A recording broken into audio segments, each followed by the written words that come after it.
मध्ये माझ्याकडे रजिस्ट्रेशन केलं होतं. त्याच्यानंतर सतत 3 वर्षांचा फॉलोअप घेतल्यानंतर त्यांना आज जे बाळ जे ज्याचा वाढदिवस साजरा करताय ते बाळ मुंबईच्या संस्थेतून माझ्या रिकमेंडेशनवरून ते भेटलेलं आहे त्यांना, बरोबर.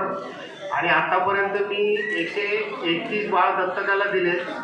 एक बाळ अमेरिकेला HIV पॉझिटिव्हचं बाळ आहे, HIV झालेला होता, त्याला अमेरिकेला दिलं आहे.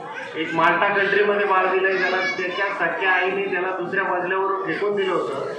ते बाळ आज माल्टा कंट्रीमध्ये ऑपरेशन सक्सेस होऊन आज ते बाळ जवळजवळ 1.5 ते 2 वर्षाचं झालं आहे. आत्ता माझ्याकडे हल्ली सिटीमध्ये धनुष नावाचं बाळ आहे, त्याला हार्नियाचा आजार आहे, परंतु त्याचं ऑपरेशन सक्सेस झालं आहे. ते मुलगासुद्धा आता इटलीला दत्तकाला झाला आहे.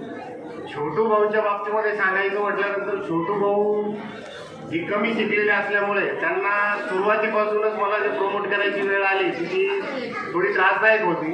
परंतु आजच्या स्थितीमध्ये आज त्यांच्या चेहऱ्यावरती जे मला प्रेम दिसतंय, जे आनंद दिसतोय, त्याच्यामध्ये आपण कुठेतरी त्याची वाटेकरी आहोत असं मला पण वाटतं, त्यांना पण वाटतं. म्हणून त्या व्यक्तीने माझ्या संस्थेमध्ये आजपर्यंत ज्या ज्या वेळेस आले त्या वेळेस माझ्या संस्थेला फुल नाही फुलाची पाकळी म्हणून मदत केलेली. आणि मामा या नात्याने माझा त्याला पूर्णपणे आशीर्वाद राहील.